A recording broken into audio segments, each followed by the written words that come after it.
ಜಗತ್ತು ಕೆಟ್ಟದ್ದಲ್ಲ. ಜಗತ್ತು ನಿಖರವಾಗಿ ಅದನ್ನು ಹೇಗೆ ವಿನ್ಯಾಸಗೊಳಿಸಲಾಗಿದೆವೋ ಹಾಗೆಯೇ ಕೆಲಸ ಮಾಡುತ್ತಿದೆ. ನೀನು ಪ್ರತಿದಿನ ಬೆಳಗ್ಗೆ ಎದ್ದು ಕೆಲಸ ಮಾಡುತ್ತಿದ್ದೀಯಾ, ದಣಿದು ಹೋಗುತ್ತಿದ್ದೀಯಾ, ಕಣ್ಣುಗಳು ಉರಿಯಲು ಶುರುವಾಗುತ್ತವೆ, ಮನಸ್ಸು ಒಡೆಯಲು ಶುರುವಾಗುತ್ತದೆ, ಮತ್ತು ಆದರೂ 3 ವರ್ಷಗಳ ನಂತರವೂ ನೀನು ಅಲ್ಲಿ ಇದ್ದ ಜಾಗದಲ್ಲೇ ಇರುತ್ತೀಯ. ಅದೇ ಹಣ, ಅದೇ ಟೆನ್ಷನ್, ಅದೇ ಭಯ. ಆಗ ಅರ್ಥ ಮಾಡಿಕೋ, ಇದು ಯಾವ ಅಪಘಾತವೂ ಅಲ್ಲ, ಇದು ಒಂದು ನಿಯಮದ ಫಲಿತಾಂಶ.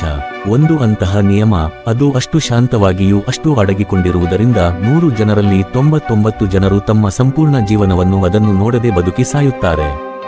ನಮಗೆ ಬಾಲ್ಯದಿಂದಲೇ ಒಂದು ಕಥೆ ಹೇಳಲಾಗುತ್ತದೆ. ಶಾಲೆಯಲ್ಲಿ, ಮನೆಯಲ್ಲಿ, ಸಮಾಜದಲ್ಲಿ ಅದು ಹೇಳುತ್ತದೆ, ನೀನು ಕಷ್ಟಪಟ್ಟು ಕೆಲಸ ಮಾಡಿದರೆ ಬಹುಮಾನ ಸಿಗುತ್ತದೆ, ನೀನು ಒಳ್ಳೆಯವನಾಗಿ ಇದ್ದರೆ ಸುರಕ್ಷಿತವಾಗಿರುತ್ತೀಯ, ನೀನು ನಿಯಮಗಳನ್ನು ಪಾಲಿಸಿದರೆ ಸಿಸ್ಟಮ್ ನಿನ್ನನ್ನು ಕಾಪಾಡುತ್ತದೆ.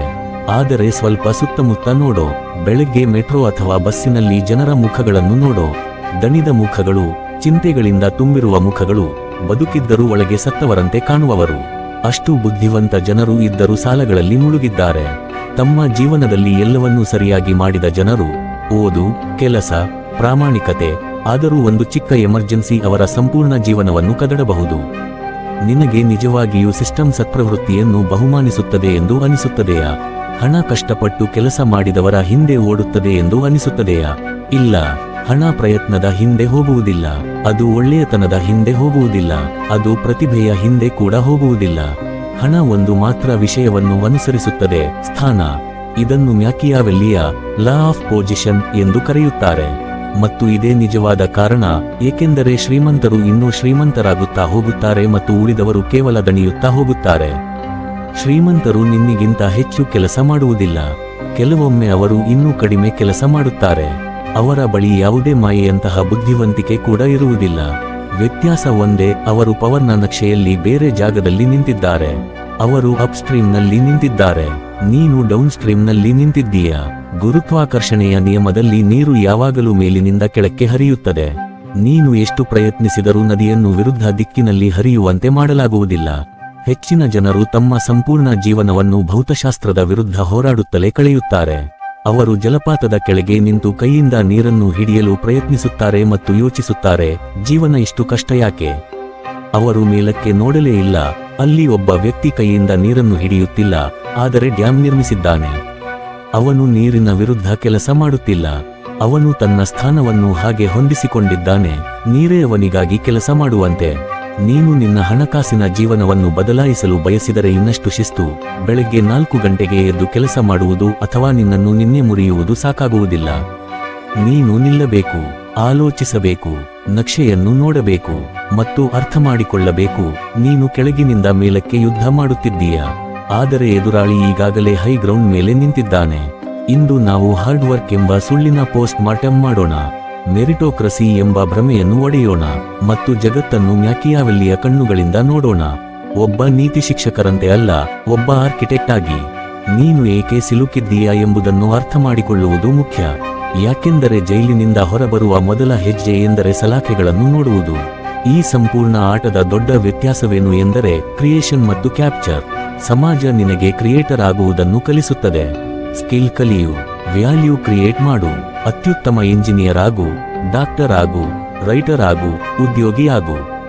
ಆದರೆ ಆರ್ಥಿಕ ವ್ಯವಸ್ಥೆ ಕ್ರಿಯೇಷನ್ಗೆ ಅಲ್ಲ, ಕ್ಯಾಪ್ಚರ್ಗೆ ಬಹುಮಾನ ನೀಡುತ್ತದೆ. ಕ್ರಿಯೇಷನ್ ಶಕ್ತಿಯನ್ನು ಉತ್ಪಾದಿಸುತ್ತದೆ, ಕ್ಯಾಪ್ಚರ್ ಆ ಶಕ್ತಿಯನ್ನು ನಿಯಂತ್ರಿಸುತ್ತದೆ. ಡ್ಯಾಮ್ ಉದಾಹರಣೆ ತೆಗೆದುಕೊಳ್ಳೋಣ.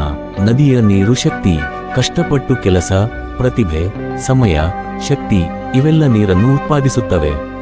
ಆದರೆ ಹಣ ಡ್ಯಾಂಗೆ ಹೋಗುತ್ತದೆ. ಡ್ಯಾಮ್ ಚಲಿಸುವುದಿಲ್ಲ, ಅದು ಕೇವಲ ಸರಿಯಾದ ಜಾಗದಲ್ಲಿ ನಿಂತಿರುತ್ತದೆ. ನೀರು ಅಲ್ಲಿ ಹಾದು ಹೋಗಲೇಬೇಕಾದ ಜಾಗದಲ್ಲಿ. ನೀನು ನೀರು, ನೀನು ಓಡುತ್ತೀಯ, ನೀನು ಘಸಿದುಕೊಳ್ಳುತ್ತೀಯ, ನೀನು ಸಿಸ್ಟಮ್ಗೆ ಶಕ್ತಿ ನೀಡುತ್ತೀಯ, ಆದರೆ ಚೋಕ್ ಪಾಯಿಂಟ್ನ ಮಾಲೀಕನಾಗಿಲ್ಲ. ಆದ್ದರಿಂದ ಮೌಲ್ಯವನ್ನು ಹಿಡಿದುಕೊಳ್ಳಲಾಗುವುದಿಲ್ಲ. ನೀನು ಕೇವಲ ಹಾದು ಹೋಗುತ್ತೀಯ. ಶ್ರೀಮಂತರು ನೀರಲ್ಲ, ಅವರು ಡ್ಯಾಂಗಳು. ಅವರು ತಮ್ಮ ಶಕ್ತಿಯನ್ನು ಕೇವಲ ಸ್ಟ್ರಾಟಜಿಕ್ ಸ್ಥಾನ ಪಡೆಯಲು ಬಳಸುತ್ತಾರೆ. ಒಮ್ಮೆ ಸ್ಥಾನ ಸಿಕ್ಕರೆ ಹಣ ಸ್ವತಃ ಬರುತ್ತದೆ. ಮ್ಯಾಕಿಯಾವೆಲ್ಲಿ ಹೇಳಿದ್ದ, ರಾಜನು ಸಾಯಬಹುದು, ಆದರೆ ಸಿಂಹಾಸನ ಸರಿಯಾದ ಜಾಗದಲ್ಲಿ ಇದ್ದರೆ ರಾಜ್ಯ ಮುಂದುವರಿಯುತ್ತದೆ. ಪವರ್ ವ್ಯಕ್ತಿಯಲ್ಲಿ ಇಲ್ಲ, ಕುರ್ಚಿಯಲ್ಲಿ ಇದೆ. ಒಬ್ಬ ಸಾಮಾನ್ಯ ವ್ಯಕ್ತಿ ಉನ್ನತ ಸ್ಥಾನದಲ್ಲಿ ಇದ್ದರೆ ಬಹಳ ಹಣ ಸಂಪಾದಿಸಬಹುದು, ಆದರೆ ಒಬ್ಬ ಜೀನಿಯಸ್ ಕಡಿಮೆ ಸ್ಥಾನದಲ್ಲಿ ಇದ್ದರೆ ಕೇವಲ ಸಂಬಳ ಪಡೆಯುತ್ತಾನೆ. ಕಂಪನಿಯ ರಚನೆಯನ್ನು ನೋಡೋ. ಕೆಳಗೆ ಟೆಕ್ನಿಷಿಯನ್, ಅವನು ನಿಂತರೆ ಹಣ ನಿಂತು ಹೋಗುತ್ತದೆ. ಮೇಲೆ ಮ್ಯಾನೇಜರ್, 10 ಜನರ ಲೆವರೇಜ್. ಆಮೇಲೆ ಎಕ್ಸಿಕ್ಯೂಟಿವ್, ಆಮೇಲೆ ಡೈರೆಕ್ಷನ್, ಮತ್ತು ಅತಿ ಮೇಲಲ್ಲಿ ಓನರ್. ಅವನು ಮಲಗಿದ್ದರೂ ಹಣ ಬರುತ್ತದೆ. ಇದು ಯಾವುದೇ ಸಂಚು ಅಲ್ಲ, ಇದು ರಚನೆಯ ನಿಯಮ. ಗುರುತ್ವಾಕರ್ಷಣೆಗೆ ಕೋಪ ಅಥವಾ ಅಪರಾಧ ಭಾವನೆ ವ್ಯತ್ಯಾಸವಿಲ್ಲ. ನಿನಗೆ 2 ಆಯ್ಕೆಗಳು. ನೀನು ನೀರಾಗಿ ಉಳಿದು ಮಳೆಯಿಗಾಗಿ ಕಾಯಬಹುದು, ಅಥವಾ ಡ್ಯಾಮ್ ಆಗುವುದನ್ನು ಕಲಿಯಬಹುದು. ಮ್ಯಾಕಿಯಾವೆಲ್ಲಿ ವರ್ಚು ಮತ್ತು ಫಾರ್ಚ್ಯೂನ್, ಅಂದರೆ ಕೌಶಲ್ಯ ಮತ್ತು ಅವಕಾಶ, ಬಗ್ಗೆ ಮಾತನಾಡಿದ್ದ. ಇಂದಿನ ಜಗತ್ತು ಕೇವಲ ಸ್ಕಿಲ್ ಮೇಲೆ ಫೋಕಸ್ ಮಾಡುತ್ತದೆ, ಆದರೆ ಸ್ಥಾನವಿಲ್ಲದೆ ಸ್ಕಿಲ್ ವ್ಯರ್ಥ. ಕತ್ತಿಯ ಮಾಸ್ಟರ್, ಗನ್ ಯುದ್ಧ ಭೂಮಿಯಲ್ಲಿ ವ್ಯರ್ಥ. ಪ್ರೇಕ್ಷಕರಿಲ್ಲದ ಸ್ಪೀಕರ್, ಮೌನ.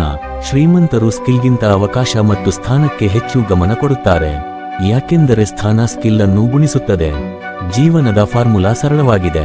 ಫಲಿತಾಂಶ ಸಮ ಸ್ಕಿಲ್ ಸಂಕಲನ ಪ್ರಯತ್ನ ಗುಣಿಸು ಸ್ಥಾನ. ಸ್ಥಾನ ಶೂನ್ಯವಾಗಿದ್ದರೆ 100 ಸ್ಕಿಲ್ ಮತ್ತು 100 ಪ್ರಯತ್ನವೂ ಶೂನ್ಯವಾಗುತ್ತದೆ. ಇದೇ ದುರಂತ. ಜನರು ತಮ್ಮನ್ನು ತಾವು ಮುರಿದುಕೊಳ್ಳುತ್ತಾರೆ, ಪ್ರಯತ್ನವನ್ನು ಹೆಚ್ಚಿಸುತ್ತಾರೆ, ಆದರೆ ತಪ್ಪು ಜಾಗದಲ್ಲಿ ನಿಂತಿರುತ್ತಾರೆ. ಅವರು ಮರುಭೂಮಿಯಲ್ಲಿ ಗುಂಡಿ ತೋಡುತ್ತಲೇ ಇರುತ್ತಾರೆ, ಯಾಕೆಂದರೆ ಅವರು ಪರಿಶ್ರಮಿಗಳು. ಆದರೆ ಶ್ರೀಮಂತ ವ್ಯಕ್ತಿ ಮೊದಲು ನೀರಿನ ಮೂಲವನ್ನು ಹುಡುಕುತ್ತಾನೆ. ಅವನು ತೋಡುವಲ್ಲಿ ತುಂಬಾ ಕೆಟ್ಟವನಾಗಿರಬಹುದು, ಅವನ ಬಳಿ ಜಂಗು ಹಿಡಿದ ಬೆಲ್ಚಾ ಇರಬಹುದು, ಅವನು ಕೇವಲ 10 ನಿಮಿಷ ಕೆಲಸ ಮಾಡಬಹುದು, ಆದರೆ ಅವನು ಸರಿಯಾದ ಜಾಗದಲ್ಲಿ ನಿಂತಿರುವುದರಿಂದ ಅವನು ಗೆಲ್ಲುತ್ತಾನೆ. ಗಣಿತ ಸರಳ. 10 ಸ್ಕಿಲ್ ಸಂಕಲನ 10 ಪ್ರಯತ್ನ ಗುಣಿಸು 1000 ಸ್ಥಾನ ಸಮ 20,000. ಈ ವಿಚಾರ ನೀತಿಪರವಾಗಿ ಯೋಚಿಸುವ ಜನರನ್ನು ಹುಚ್ಚನ್ನಾಗಿಸುತ್ತದೆ. ಅವರು ಕೂಗುತ್ತಾರೆ, ಇದು ಅನ್ಯಾಯ, ಅವನು ಸೋಮಾರಿ, ಅವನು ಅರ್ಹನಲ್ಲ. ಆದರೆ ಮಾರುಕಟ್ಟೆ ನ್ಯಾಯಾಧೀಶನಲ್ಲ. ಮಾರುಕಟ್ಟೆ ಭಾವನೆಗಳನ್ನು ನೋಡುವುದಿಲ್ಲ. ಮಾರುಕಟ್ಟೆ ಕೇವಲ ಒಂದು ಪ್ರಶ್ನೆ ಕೇಳುತ್ತದೆ, ಮೌಲ್ಯವನ್ನು ಎಲ್ಲಿಂದ ಹಿಡಿಯಲಾಗುತ್ತಿದೆ. ಮತ್ತು ಇಲ್ಲಿ ಅತ್ಯಂತ ಕಹಿ ಸತ್ಯ ಏನೆಂದರೆ, ಸಿಸ್ಟಮ್ ನಿನ್ನನ್ನು ನಿನ್ನ ಸ್ಕಿಲ್ ಮೇಲೆ ನಂಬಿಕೆ ಇಟ್ಟಿದ್ದಕ್ಕೆ ಶಿಕ್ಷಿಸುತ್ತದೆ. ಯಾಕೆಂದರೆ ಸ್ಕಿಲ್ ಸ್ಕೇಲ್ ಆಗುವುದಿಲ್ಲ. ಸ್ಕಿಲ್ ನಿನ್ನ ಸಮಯ ಮತ್ತು ದೇಹಕ್ಕೆ ಕಟ್ಟಿಹಾಕಿರುತ್ತದೆ. ನೀನು ಜಗತ್ತಿನ ಅತ್ಯುತ್ತಮ ಸರ್ಜನ್ ಆಗಿರಬಹುದು, ಆದರೂ ಒಂದೇ ಸಮಯದಲ್ಲಿ ಒಬ್ಬ ರೋಗಿಯನ್ನು ಮಾತ್ರ ನೋಡಬಹುದು. ನಿನ್ನ ಮಿತಿ ಜೈವಿಕ ಮಿತಿ. ಆದರೆ ಆಸ್ಪತ್ರೆಯ ಮಾಲೀಕ ಶಸ್ತ್ರಚಿಕಿತ್ಸೆ ಮಾಡುವುದಿಲ್ಲ. ಅವನು ಆಸ್ಪತ್ರೆಯನ್ನು ಶ್ರೀಮಂತ ಪ್ರದೇಶದಲ್ಲಿ ತೆಗೆಯುತ್ತಾನೆ, ಇನ್ಸುರೆನ್ಸ್ ಕಂಪನಿಗಳೊಂದಿಗೆ ಒಪ್ಪಂದ ಮಾಡುತ್ತಾನೆ, ಮತ್ತು ನಿನ್ನನ್ನು ಕೆಲಸಕ್ಕೆ ತೆಗೆದುಕೊಳ್ಳುತ್ತಾನೆ. ಅವನ ಸ್ಥಾನ ಸ್ಕೇಲಬಲ್, ನಿನ್ನದು ಅಲ್ಲ. ನೀನು ಕೇವಲ ನಿನ್ನ ಪರಿಶ್ರಮದ ಮೇಲೆ ಹೆಮ್ಮೆ ಪಡುತ್ತಾ ಇದ್ದರೆ, ನಾನು ಈ ವಾರ 80 ಗಂಟೆ ಕೆಲಸ ಮಾಡಿದೆ. ಮ್ಯಾಕಿಯಾವೆಲ್ಲಿಯ ದೃಷ್ಟಿಯಲ್ಲಿ ಇದು ಸಾಧನೆ ಅಲ್ಲ, ಇದು ವಿಫಲತೆಯ ಒಪ್ಪಿಗೆ. ಅಂದರೆ ಯಾರೋ ಒಬ್ಬನು ಒಂದು ಫೋನ್ ಕಾಲ್ನಲ್ಲಿ ಪಡೆದ ಫಲಿತಾಂಶಕ್ಕಾಗಿ ನೀನು 80 ಯೂನಿಟ್ ಶಕ್ತಿ ಬಳಸಬೇಕಾಯಿತು. ನೀನು ಗುರುತ್ವಾಕರ್ಷಣೆಯ ವಿರುದ್ಧ ಹೋರಾಡುತ್ತಿದ್ದೀಯ. ನಿನ್ನ ದುಃಖದ ಮೇಲೆ ಹೆಮ್ಮೆ ಪಡುವುದನ್ನು ನಿಲ್ಲಿಸು. ದುಃಖ ಯಾವ ಕರೆನ್ಸಿಯೂ ಅಲ್ಲ. ಬ್ಯಾಂಕ್ ನಿನ್ನ ಬೆವರುವನ್ನು ಸ್ವೀಕರಿಸುವುದಿಲ್ಲ.